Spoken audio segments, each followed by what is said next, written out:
Whenever you're ready. All right. Well, good morning, everybody. We are here today. The Israel Action Committee is sponsoring this program, and Stephanie Victor got in touch with George Horesh, who is live with us from Modi'in in Israel.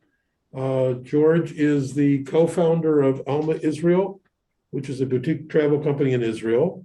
He's also besides being a tour guide, he's also an educator and has been in the business for 45 years.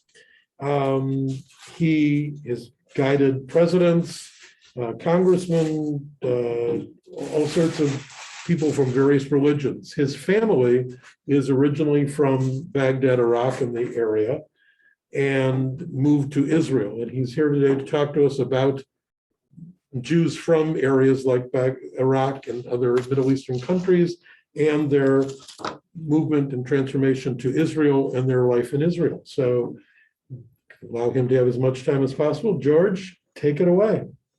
Shalom, everyone. I'll introduce myself again. I was told and warned that I have to do that. So my name is George Horesh, and indeed, I'm a tour guide. I'm now in Modi'in, Israel. I live in a place called Givatayim, Israel, which is, I don't know, it's Tel Aviv. It's like 5 minutes away from the center of Tel Aviv. So it's Tel Aviv for, all matters. And yes, indeed, my family, most of my uncles, my aunts, my cousins, many of my cousins actually, who are still with us and very active, who are in their 80s and some of them are even 90s, they were all born in Baghdad or in Basra. Those are the two cities of which my family, and for that matter, most of the Iraqi Jews come from those two cities. There is another segment to the Iraqi Jews, and that is the Kurdish mountain. But we kind of snobbish Iraqi, and we do not consider them as Iraqi. We call them the Kurdish Jews. It's very much the same. When Stephanie approached me, I immediately said, of course, I'll be more than happy to speak about it. And I have to say that I'm kind of novice to this Zoom issue. I, right from the beginning, was very much against virtual tours of Israel and selling it all over. I spoke quite a bit on Zoom, but on lecture, again, simply because I believe in it and not as a business. That's something that I prefer the actual speaking to people, to meet with them, to look at them, to hold their hand, and then the Zoom issue. So there is a huge question about Israelis right now, especially by speaking to a lot of Americans. They kind of wonder, who are those not just Iraqi, I'm sorry, the Middle Eastern Jews that are actually so different than us, not only in culture and language, but also in politics. If you take, for example, the absolute vast majority of American Jews, I think it is 76%, if I'm not mistaken, they are generally speaking democratic progressive. I don't know how progressive or not, but 76% are voters to the Democratic Party.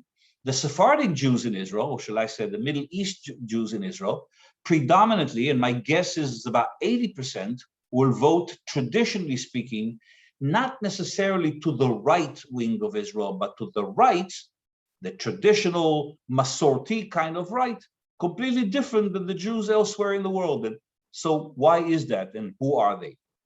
First of all, I have to say that not all the Middle Eastern Jews are very much the same. They're dramatically different from one another.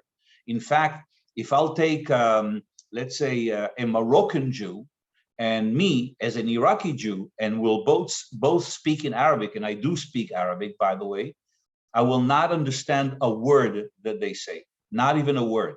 It's Arabic, but it's almost a completely different language. So if I'm using Israel as a yardstick, and you can see on the map in front of you, Israel right there in the middle, all those countries over here are west of Israel: Egypt, Libya, Algeria, Tunisia, and especially Morocco. Those are the majority of the Sephardic Jews who live in Israel.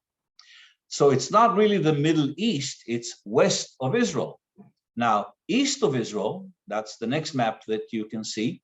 You can see over here other few countries, Arab countries, Syria, Iraq, Jordan, not that much, and another country which is Muslim, but not Arab, and that's, of course, Iran, with huge culture and very old culture of Jewish people.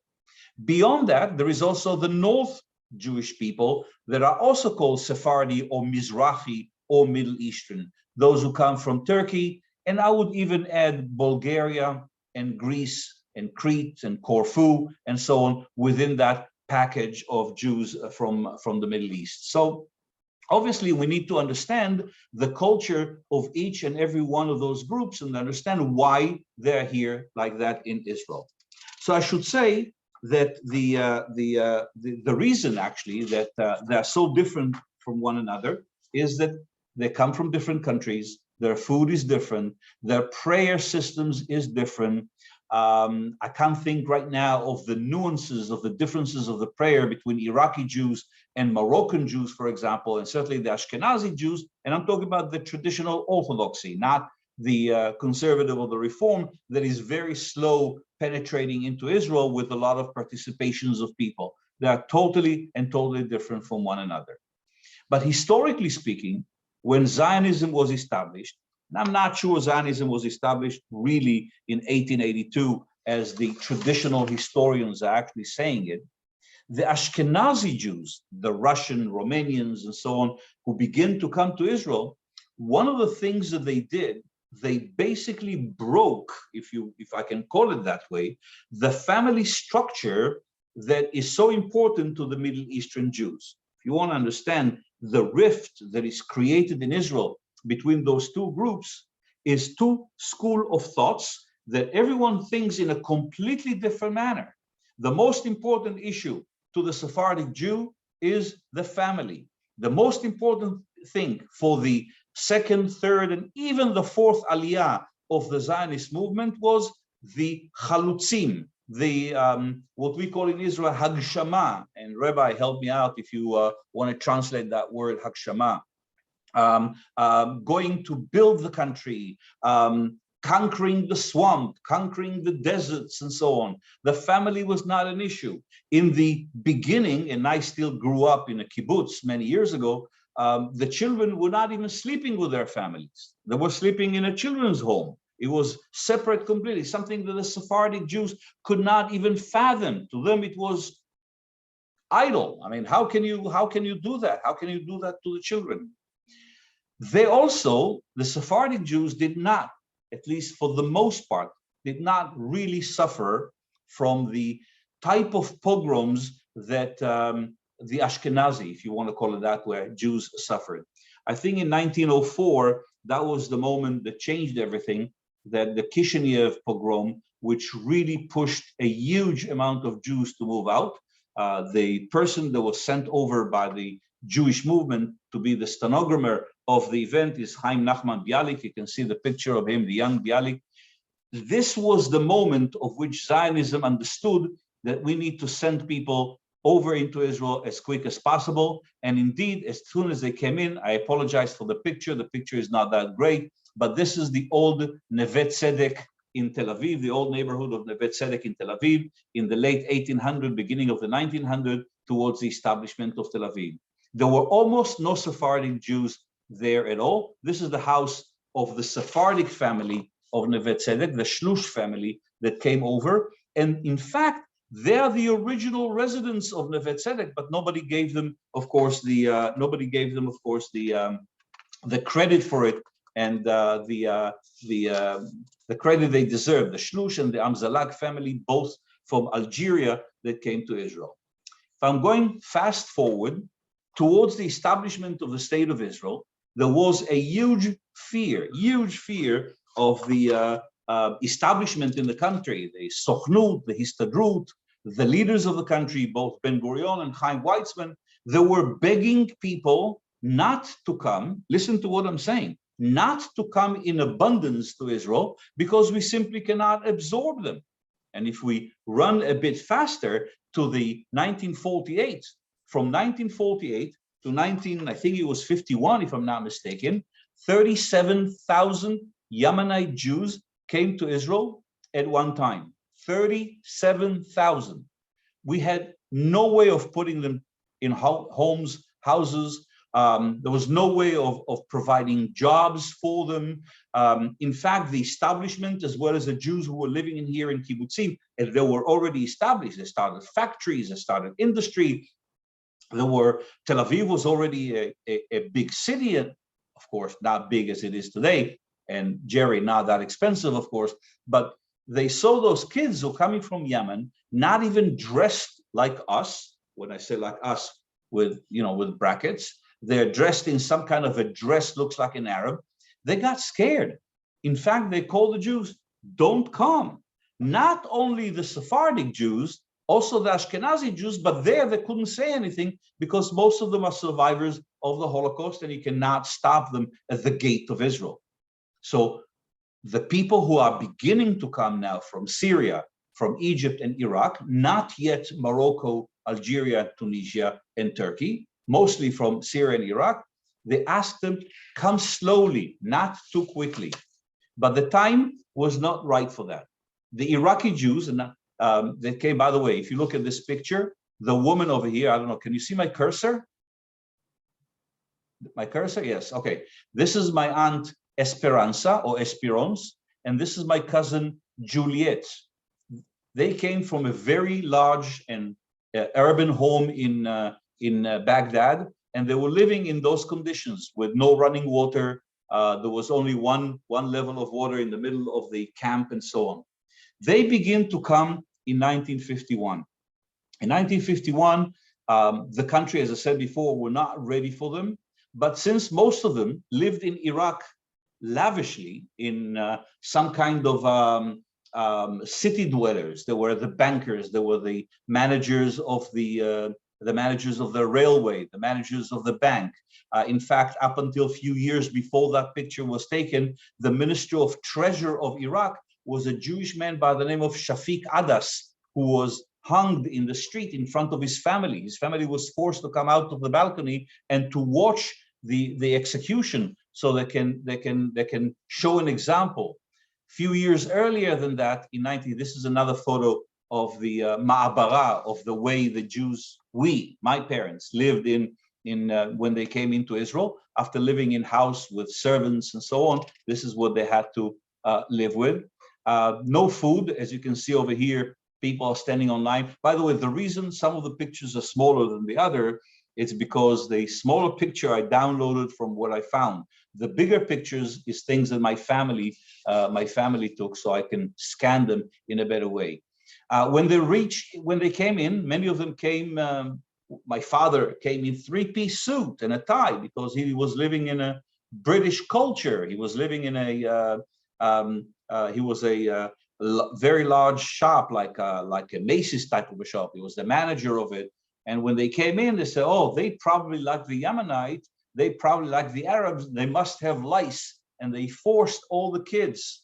This is my cousin. They forced all the kids, to shave their hair in order to make sure they don't have any diseases of which they can transmit, God forbid, to the rest of Israel in the kibbutzim and in the city and so on. And they really could not understand what was going on when they just arrived and they're doing all this against them. This is, by the way, I looked for that photo, especially because this is Kiryat Gat. And the reason I'm saying it is because Kiryat Gat is the sister city of the Jewish Federation of Chicago. Jews were sent over to this place, basically, in the middle of the desert. They were making incredible speech. This is Ben Gurion sitting over here. Here's Ben Gurion sitting over here. They're all happy and jolly, but those people were not prepared to live in a desert and to be in a semi-agricultural level. They came completely different. In many of the other cities, they build blocks like this. This is a photo I took in Givatayim, but it's a typical type of a block that they built all over the developing town in the country. And most of them were really poorly built, very poorly built. Only about 2 weeks ago in a place called Hulon, one of those homes collapsed. Lucky there was a fireman who lived in the area who saw the cracks in the building, and he forced everybody to move out of the house. And as they were moving out of the house with literally photos, maybe a laptop, the building just collapsed and they were left with almost nothing. This is the kind of life they lived in Iraq. You can see the beautiful cars, the beautiful dresses. This is on the shore of the river, the Euphrates. This is the main street, Harun al-Rashid Street in Baghdad. They were not accustomed to this kind of life over here in Israel. This is a typical wedding. Here is the same people. I don't know if you see the cursor. This is my father. That's my mother. This guy was, up until a few months ago, the Chief Justice of the District Court of Jerusalem. This one is just retired at the age of 83. He was ear, nose, and throat in Shaarei Zedek Hospital. This guy owns a hospital, and he's an orthodontist surgeon in Vancouver, Canada. And this one, Juliet, this is Tony, David, Salah, and Juliet is a housewife today, 80, I think she's 79 years old, living in Bat Yam, Israel. This is the kind of life they live.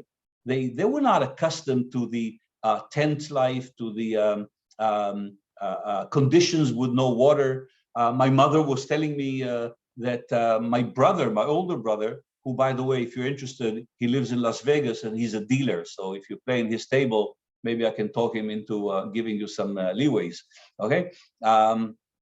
My brother was crying from hunger and she was looking for egg powder for him. And they had to buy half a banana from the neighbor people because he wanted the banana to eat. So they couldn't understand where they come from. The next photo over here is what drove them out. In Shavuot of 1941, that's several years before the State of Israel was established, under the influence of the Nazi regime that made a huge impact upon the regime in Iraq, the Muslim neighborhood, or the Muslim neighbors of the Jews, created a huge pogrom by the name of the Farhud. 180 people were murdered on that day and robbed completely, including the father of those two, by the way, my uncle, this one and that one. They took all his jewelry, his wife's jewelry, my aunt and everything. And he asked them, he said, I asked him nicely, and my cousin telling me, I asked him nicely in Arabic if he may leave his wedding ring.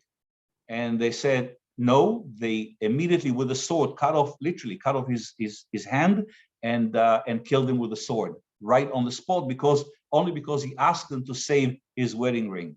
And I think all that eventually pushed those Jews to leave the country and to move into Israel. And this is already on the plane to Israel. You can see the way they dressed. They're not exactly the image that the pioneers here in Israel had. This is my uncle Moshe, right? The one who's staring at us, this one, who was the CPA of the railway of all Iraq. He came here, they told him, we don't need your trade. And obviously CPAs in that level were definitely needed. Eventually he died from broken heart. But all the others, you can see how they dress. They're not exactly the type of people that were accustomed to this kind of life. But in 48, when eventually they arrived into Israel, maybe because their luck, 1948, 49, 50, 51, 52, most of the Iraqi, and I emphasize the Iraqi, not all Middle Eastern, the Iraqi Jews settled in places like Ramat Gan, Bat Yam, Kfar Saba, Hulon to that degree, a bit later, Ramat HaSharon, and so on. And that saved them from the destiny of most other Middle Eastern Jews. What do I mean by saving them?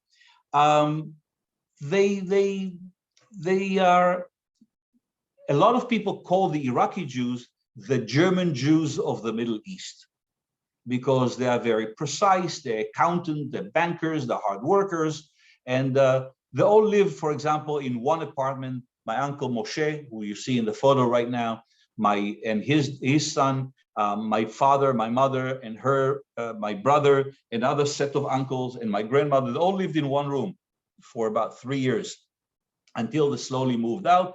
And for that matter, most of the Iraqi Jews today are in high positions in the country. If you look at the Forbes list, the first 3 or 4, the first 4 richest people in Israel out of the Middle Eastern Jews are Iraqi Jews. By the way, you can Google it and see among them is a person by the name of George Horesh. Unfortunately, it's not me. But he's definitely out there in the high list of billionaires in Israel. So they manage. So their political views and their bitterness, if you want, that developed a bit later, was not so much part of the same of the Middle Eastern Jews that you see today in Israel. If I go fast forward a bit, in 1961, 62, 63, 64, Israel had a bit more confidence. I have to say that a lot of the confidence that Israel received was thanks to you meaning American Jews. In spite of the argument within the American Jewish world prior to the establishment of the State of Israel, whether Israel is needed to begin with, why not to go to the Golden Medina? Why not to move to America? After all, between 1882 and 1917, almost 2.5 million Jews moved to America, and for the most part, they become very successful. And you can see that today, their children and grandchildren and great-grandchildren and so on are definitely socioeconomically better. But after the establishment of the State of Israel, it seems like the American Jews as one, almost unanimously, stood behind the young country that was established and gave it all, not just money, volunteers, advice, political influence upon the respective governments of the United States and so on. So by 64, Israel feels a bit more secure. And this is the moment of which the masses, the super masses of the Jews who are coming from Morocco, from Algeria, from Tunisia, are beginning to come to Israel. They're actually smuggled into the country, some of them, because the Moroccan government were not very happy about it. Many of them moved to France first and then to Israel. But that was the biggest mistake the Israeli government have made. The idea was that most of the Jews of Israel live in the big cities and some are scattered in the various kibbutzim in the country. But kibbutzim are not going to accept the Moroccan Jews. They're not suitable for that. They are, the kibbutzim are superior, at least in their view, to almost every other human being in the country. We are the officers in the army. We are running the country. There is absolutely no reason why we should concede to the others to begin with. And the idea was, let's spread the population. Let's spread the population. Let's go down to the Negev desert and build cities. And we have now fantastic immigration, novice. They don't know any better. We'll send them over. In spite of the ill advice that was given by those supposedly experts, the government went on and built those places. Those of you who know the map of Israel, you're probably familiar with Netivot, Ofakim, Sderot, Yerucham, Dimona, Kiryat Malachi, even Kiryat Gat to some degree. For example, instead of building one city between Tel Aviv and Beersheva, which will consist of all those who were sent over to Ofakim, to Netivot, to Sderot and Kiryat Gat, Kiryat Malachi, one city instead of all those little nothing places, and one city could have created an infrastructure to build a factory, a better educational system, selections of employees, entrepreneurs. They built a small city of 100, 200 people in each one of them, that even today, they are retarded places. And those people begin to develop incredible, fantastic bitterness against the establishment that put them over there, and basically they feel we were dumped over there. We were not pioneers who came to build the wilderness. We were dumped over there, and somebody locked the house and threw away the key. And indeed, up until today, if you look at the systematical government investments, even the current government or the previous one, the right wing that are supposedly supportive of the Sephardi community, even if you look at that, okay, the amount of investments in those cities were minor and relatively small in compare to the other parts of the country. And as a result of that, many of them developed incredible bitterness. In 1959, if I'm not mistaken, there were riots in Haifa, in a place called Wadi Salid. Those of you who know Haifa, it's sort of a downtown. The Jews who were brought over and refused to go to the no place in the middle of the desert, they told them, okay, go to Haifa, it's a city. But instead of developing their neighborhood, they gave them the area where the Arab who ran away from Haifa were settled, but no jobs, nobody was willing to accommodate them. And in 51, there were huge riots who shouted in the street,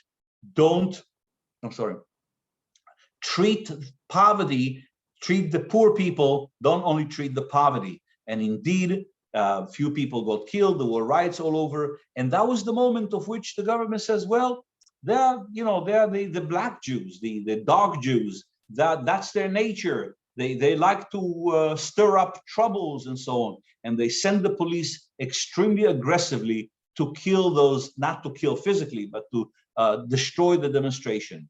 I think that if you want to understand how come populistic leaders such as Menachem Begin and the people that followed him become so liked by the Sephardic Middle Eastern Jews, this is the moment. Begin showed up and basically supported them. He told them, you're right, the government should treat you better, I have my sympathy to you. And that was adding into the grievance that they feel towards the founder of Israel, mostly Ashkenazi, mostly Labor Party, mostly pioneers in the land of Israel. So in 1977, when Begin ran for prime minister, he won by a landslide from most of his constituencies were mostly the Sephardic Jews that I'm not sure that are really such right wings. They are simply supporters of the person that in their eye gave them enough sympathy against the old establishment that basically waved them along. Everybody remember, and I'm going to say something not politically correct right now, but everybody remember one of the not so great prime ministers of Israel ever, Mrs. Golda Meir, that when they came to demonstrate in front of her office, she came to the balcony and she said, "That's not nice, get off my lawn." Instead of dealing with the issue of starvation, literally starvation, dealing with the issue of jobs for those people, she says to them, and everybody was quoting her up until today, she said to them, "You're not nice people, get off my lawn." That was a killer.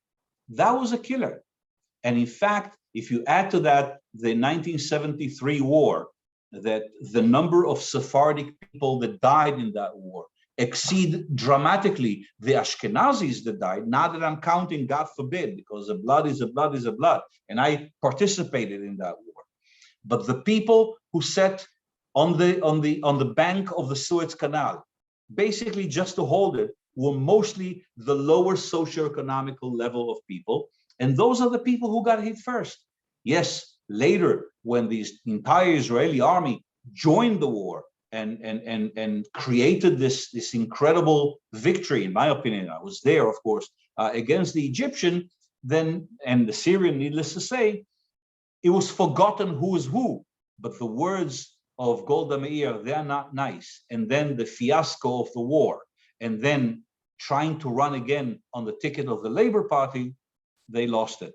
And most of the Middle Eastern Jews today will support the Likud party, again, not because they are right-wing, because if you evaluate, for example, the economical platform, you can see that most of the Sephardic Jews are what we call social democrats, very similar to, I don't know, the progressive in the United States. More welfare, more subsidy to higher education, more social security, more assistance to families in need, and so on. They're very much supportive of that, but they will not vote to the party that also supports that simply because they associate them with the Ashkenazis of the founders of Israel, and those are the people who basically did it to us and our situation of today. Their situation economically is much better. but the rest of Israel is way far better than they. Now comes the question, is it because they're Sephardic, or is it because they live in those peripheral areas? On a personal level, as an Iraqi Jew who grew up in Israel, I think it's peripheral, because the Iraqis and the Moroccans and the Syrians and the Algerians who live in Tel Aviv, their achievement of matriculation, for example, is equivalent and similar to the achievement of the Ashkenazi neighbors. So it's only those who come from the peripheries who basically suffer from that kind of discrimination. I'm hesitant whether to use the word discrimination, because I'm very much afraid that you will think that Israel lives in like in the US, I don't know, Black Lives Matter movement or what have you. Not that I don't believe in it, I do. It's not on that level, but it's definitely grievance that the parents are pushing up until today. If you go to Sderot, you go to Kiryat Malachi, and you check, let's say, Intel factory in Kiryat Gat, or if you check any of the high-tech factory, most of the people say, of course, the manager, they come from Tel Aviv, the Ashkenazis. We are only the workers over here. So that sentiment still exists, and that leads them today into voting the way they vote. Add to that, that in the early 80s, I would say even late, middle 80s, another party was elected in Israel by the name of Shas. To you, those of you who are familiar with Israel, you think Shas is a religious party, Sephardic religious party, just like there is another party by the name of Agudat Israel, also a religious party. But they are far from being just a religious party. They played exactly on the tickets of the deprived people. They're saying, bring the tradition of your father. Iraqis are not a good example, but the Moroccan Jews are all Orthodox. But when saying Orthodox, they're not Hasidic, they're not Misnageds, they're not people who wear the black coats or what have you. Those are people who had their small synagogue in their neighborhoods in Rabat or Casablanca or other places. They kept kosher in the house. And when all that tradition was destroyed, including the family structure, Shas claimed, let's go back to the old good values of our parents. And that was the secret of their success. That was the secret of how they lured them back into the ultra orthodoxy and then achieving political power by doing it. And unfortunately, to me, of course, I'm saying only my opinion, they actually become very, very successful. So I believe that as time goes by, my children, I got married, I'm divorced, but I got married to an Ashkenazi woman from South Africa. So I'm not sure how my children will define themselves. Are they Ashkenazi? Are they Iraqi? They much prefer the Iraqi food, but they definitely see themselves as Israelis, not Sephardic and not Ashkenazis. And I believe that further into the future, another generation maybe, all this will be forgotten and will forged into one country. Unfortunately, there is that political issue today in Israel which divide the country, just like it is in the United States. I just hope that nobody will go on the Congress and shoot and penetrate into the Knesset building like it is in America. But generally speaking, I'm very, very optimistic towards the future. You don't know my company, Alma, but I'm a co-founder. My business partner, who could not attend the meeting right now, Odelia, come from a Moroccan descent. And one of her brother was up until recently, one of the highest level managers in Microsoft Israel. Another brother was actually in the army in one of the most secret cyber units in the country. She owns Alma together with me. Another sister is the operational theater nurse. It's almost like being a doctor. So, but they lived in the center of Israel, and they see themselves today as very much Israelis. Their children will already not carry that burden that their grandparents carried with them all the way through. Any questions, guys? I have one. Or really, What percentage of Israel are Sephardic versus Ashkenazi? It's a very difficult, I'll give you an answer, but it's a very difficult question, because the question is who define himself what? I can define myself as Sephardi definitely because both my parents are, but my children will not be able to do that anymore because half of them are Ashkenazi, half of them are South African actually.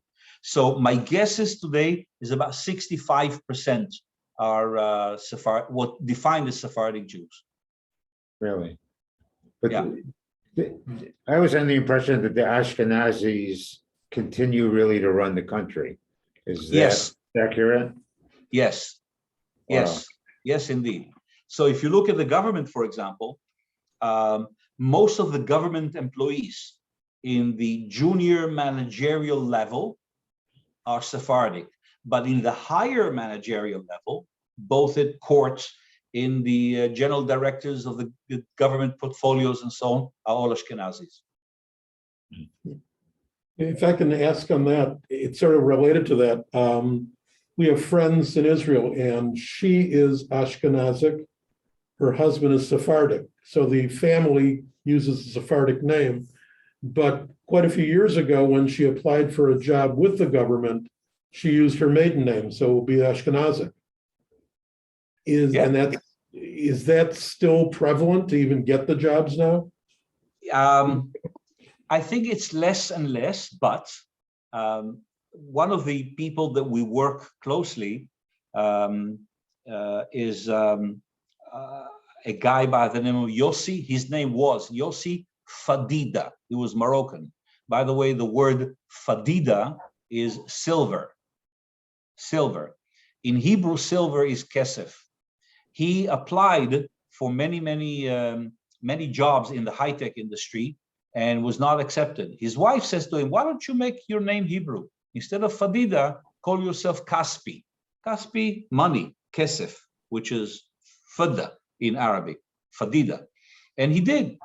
And he's today the general manager of the company that was accepted a few years ago. Now, today, would it happen? I don't know, I can't tell you.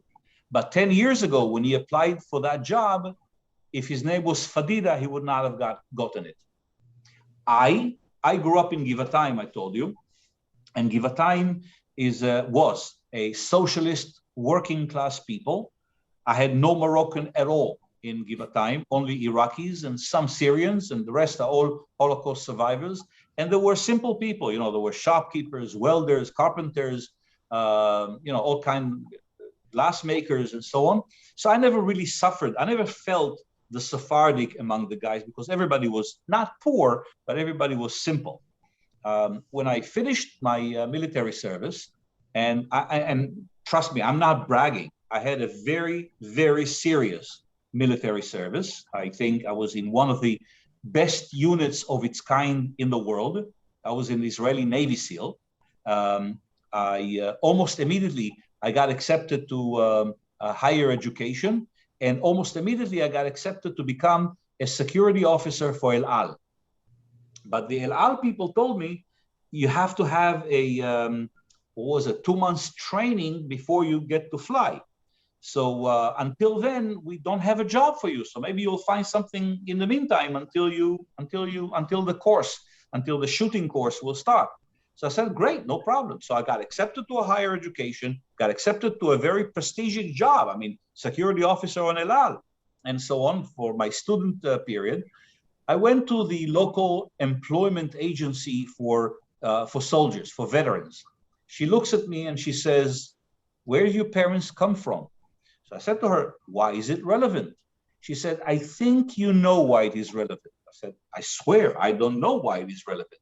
She said, you're Iraqi, right? I can recognize by your name. I said, okay, so? And she said, maybe I'll find you a job at a factory. You can ride until pension in that factory. So I said, what are you talking about? I just got accepted to a higher education. I got accepted to Tel Aviv University. I got accepted to El Al to work as a security officer. What are you offering me? She said, I think it will be suitable. That was the only time in my personal life that I've encountered with such blunt, in your face type of type of treatment. But for the most part, as an Iraqi Jew living in Tel Aviv, the greater Tel Aviv, I never felt it. But my mother, my father, do tell me about stories of how they did not accept them into work.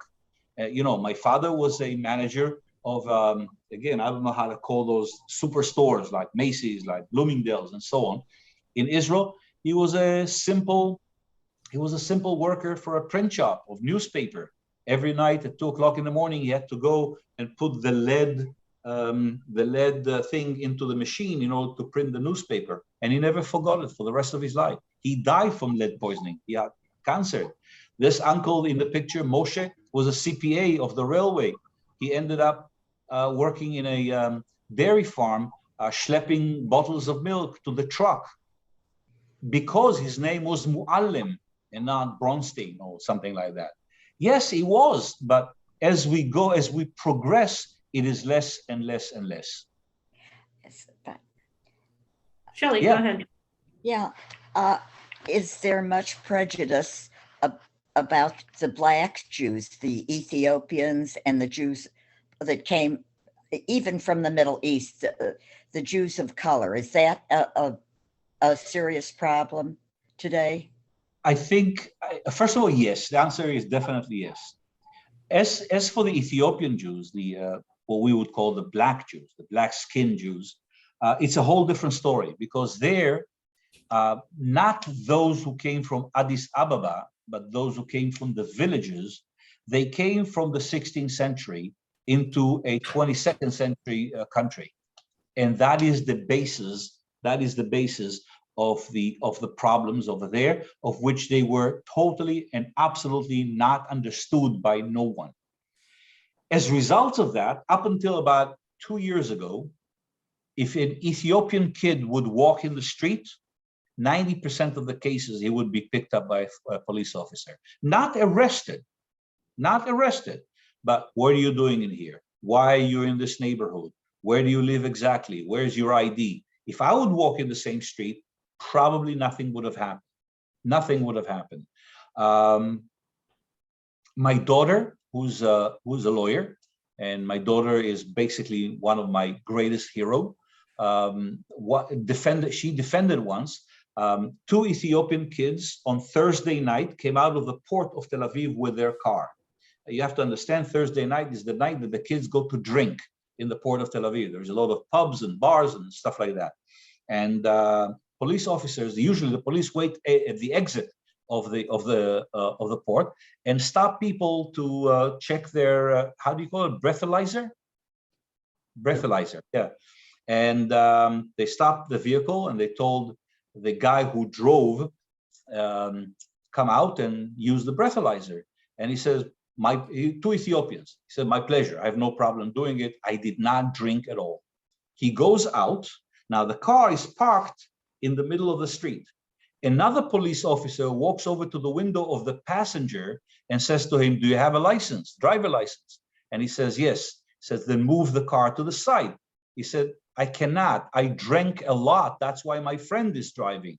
He says, if you refuse a direct order from a police officer, I'll arrest you. So the drunk guy gets into the wheel and drives the car maybe 5 meters. Immediately, the policeman comes to him, to the breathalyzers. They check the level of alcohol. Obviously, it's high, as he said he was, and he was arrested for the night in prison. He was lucky. He got a phone call. He called my daughter. My daughter went over and released him, and now she's suing the police department. But my point is that that was the attitude towards them. Now it's changed. Israel understood, and in fact, more and more and more young Ethiopian who are born in Israel, not only joining the army like everybody else, but they're becoming officers. They are now joining to the better units, the Navy SEALs, the commandos, Air Force to some degree, even to cyber. In the police, they made a point now to do, how do you call it in America when you give favoritism to a group of people? Favoritism. Huh? It's called favoritism. Exactly. So they prefer Ethiopian ex-military to join the army. And the situation is much better than it was 2 years ago, but we still have a long way to go. still have a long way to go. Yes, sir. Two questions. What's the current state of tourism into Israel? You know, are tourists allowed, testing, that type of thing? And I read an article about something about there are five Jewish Iraqis left in Iraq. Are there many Jews in any of the Middle Eastern countries, you know, maybe more like Turkey or Morocco? Morocco, there is a huge renaissance, huge renaissance. You know, the Abraham Accord include Morocco in it. And I know at least two of good friends of mine who went back to Morocco. One of them was a deputy police chief. In other words, the second highest rank in the police.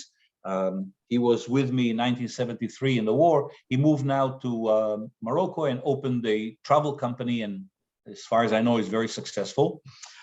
So Morocco has a renaissance. Turkey always had Jews.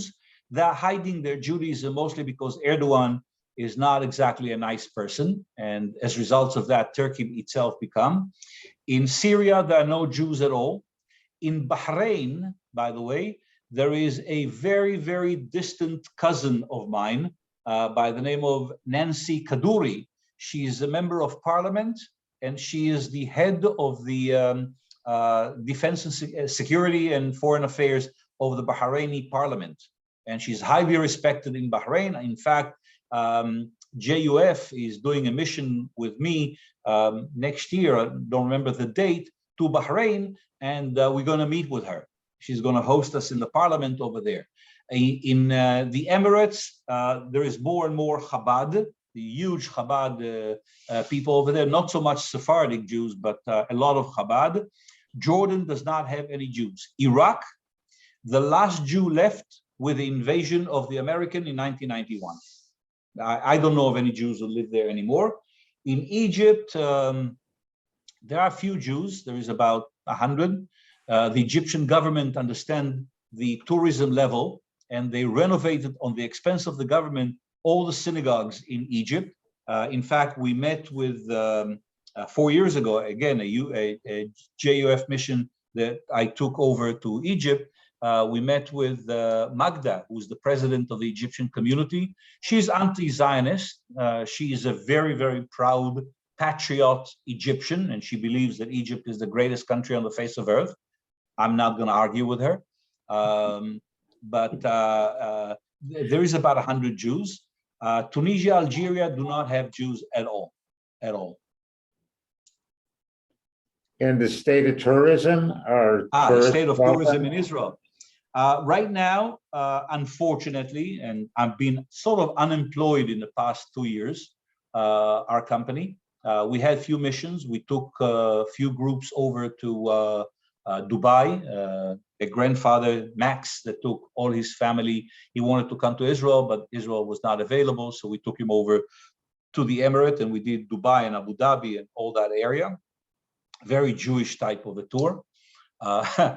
And Israel banned entry of foreign subject at least until the 22nd of December, and we don't know what will be next. Tomorrow, by the way, there is a very large demonstration at the Ben Gurion airport of all the tour guides and tour operators and hoteliers and taxi drivers. Anyone who had to do anything with tourism is going to be at the airport tomorrow trying to persuade the government to open the skies under restrictions, but to open the skies, and if not, to provide some kind of compensation so the business itself, the industry itself can sustain itself until things will be better. We had in the summer few groups, and in between the time that it was allowed to enter, but generally speaking, we had no income in the past 2 years. I'm living off my saving for pension. Thank you. This is all extremely interesting. Thank you. Any other question? Rabbi? Sarah, did it look like you had a question? You're leaning off. Oh, Dick has a question. I have another question. Okay. Yeah, one question. You didn't mention two countries, Yemen and Saudi Arabia. I would presume there are no Jews in Saudi Arabia. Are there any left in Yemen? In Saudi Arabia, there were almost no Jews at all, historically speaking. And in Yemen, in 93, 94, they were all smuggled out by an American organization taken to the state of New York. And to the best of my knowledge, they merged with the ultra Orthodox in New York, those who opposed the state of Israel to begin with. And no more Jews there at all. No more Jews Shelley? there at all. Yeah. What is the state of education and social services between Israeli Jews and Palestinian Israelis? You're referring to the Palestinians who live in Israel, who are citizens of the Yes. state of Israel? Yes, No difference. totally different. No, Oh, no, yeah. no difference. No difference. On a government level, there's no difference. On a government level, for example, on education, okay, if I'm sending I don't have kids in school, I have grandchildren in school. The budget for each school in Israel is divided into three. One, whatever the federal, what you would call the central federal government gives. Okay, I don't know what it is, but it's equal to every single citizen in Israel. It doesn't matter if it's an Arab, a Jew, or a Japanese, whatever it is. It's exactly the same. The second level of budget, which is about 40% of the total budget of each school, comes from the local government. In other words, from the municipal government of the local community. So if I live in Givatayim, right, 37% of the budget of the city of Givatayim, which consists of about 120 to 130 million shekels every year, goes to education. So the education in Givatayim is among the highest in Israel. Okay, the city of Fachem, which is an Arab city located in just south of Afula, it's a city about the size. I'm using that because it's about the same size of Givatayim. Givatayim is 61,000 people. Fachem is about 57,000 people. So it's more or less the same. Only 3.7% of its budget goes to education. That's where you see the difference. Do you understand? So if you talk about the federal government level, there's no different. Each dollar that goes to my grandchildren goes also to the grandchildren of my friend in Fachem or in Baqa El Garbia. No difference. The difference is what the local municipalities. I have to say, to be honest, that a lot of the differences comes from that the city of Givatayim is a very high socioeconomically, so they can afford to charge a higher taxes. Just like in Highland Park, they charge more than they charge, I don't know, in Northbrook. Maybe I'm wrong. I don't know. I'm just saying. But generally speaking, it depends of how much you, as a local government, willing to invest in what you call education. But as far as the medical care, no difference. Clinics are open all over Israel. On a personal level, I'm very much against it. I think it should not be socialized medicine. I think that if I would have to pay what I'm paying monthly to my socialized medicine, I would get much, if I buy an insurance with the same amount of money, I would get a much better care. I had a problem in my knee. I needed an MRI. When I called my doctor, my orthopedic surgeon, okay, my next MRI was 3 months from now. That's socialized medicine. 3 months I had to wait. Of course, I eventually paid through my secondary insurance. In other words, because I'm an owner of a company, I took as a company an insurance to us, the owner and our employees, an additional insurance, medical insurance, and I've used it in order to get an MRI 2 days later. But as far as the government medical insurance, no difference. The same clinic, the same amount of doctors, which always we need more, the same amount of nurses, we always need more, is in Fachem as it is in Givatayim. No difference. In fact, I don't know if you're a member of Hadassah, but if you check with Hadassah women, okay, the vast majority of the users of medical care in Hadassah Hospital in Mount of Scopus, maybe 80% are Arabs. Arabs. I guided a group of Presbyterians, and Presbyterians traditionally speaking, will always go and support the underdog. And I was told that we're going to meet with a doctor in East Jerusalem, a Palestinian doctor, who kept on moaning and groaning of how much we're neglecting the health of the Israeli children, of the Palestinian children in Jerusalem, and how bad is the treatment. And I was boiling inside. So I went over to the priest, the pastor, and I said, will you indulge me for about an hour? And he said, yeah, sure, why not? I called Marlene Post. At that time, she was the president of Hadassah. And I said to her, don't ask, I'll explain later. I need access with a group of 30 people into Hadassah in Mount of Scopus now. She said, not a problem. She fixed it. We walked in. I did not say a word. We just walked the aisles into the room. 80% of the patients in Hadassah Hospital were Palestinians, and they get the best treatment possible in Israel. I don't know if Hadassah Hospital is the best hospital in the world, but it's definitely out there in the upper echelon of the medical service. Most of them are Palestinians. In En Karim, if you walk into Hadassah Hospital in En Karim, most of the majority of the language that you hear in the hallways will be Arabic. So they cannot claim that they're not getting treated. They can claim other things. This is not the issue. George, I thank you very much. I will tell you from a personal level, my daughter is really loving her medical care, but she's very concerned about education in Israel if she has children and the spread. And we have the same issues here in the States, to be fair. I could not agree with you more. As far as funding goes. Yeah, that might be the only reason she leaves Israel is if she has children and where do they go to school. But I thank you very much. More. Yeah. We thank you very much. This really was a very interesting and enlightening session, and a lot of things that we learned, I think, from you. And I truly appreciate your time and knowledge on the issue. Thank you.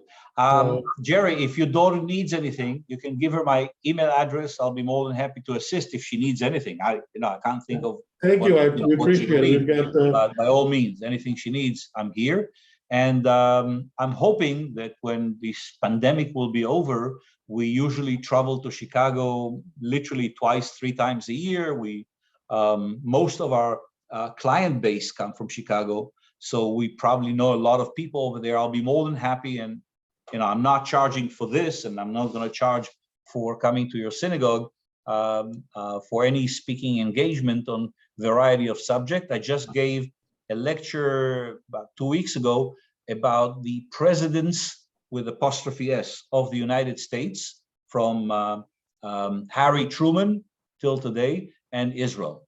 And that's also, it's approximately an hour. I'll be more than happy to do that in the synagogue should you want to. And as I said, those are the issues I don't really charge. I'm just hoping that one day you'll come and meet me in Israel as a tour guide. well, we hope to get back soon so we can see her. But thank you very much, and everybody, thank you for attending. And just so everyone knows, we're going to hit a winter break for adult learning, but January 9th, we're back in session with, I think it's Pulse of Our World on January 9th. Looking for in your emails, and you'll find out what the January 9th session is. So have a lovely winter break if we don't see you, and see you in the new year. Yeah, Thank sure. you, Thank you. Rabbi. Hello, you. everyone. Shalom. I like it. You found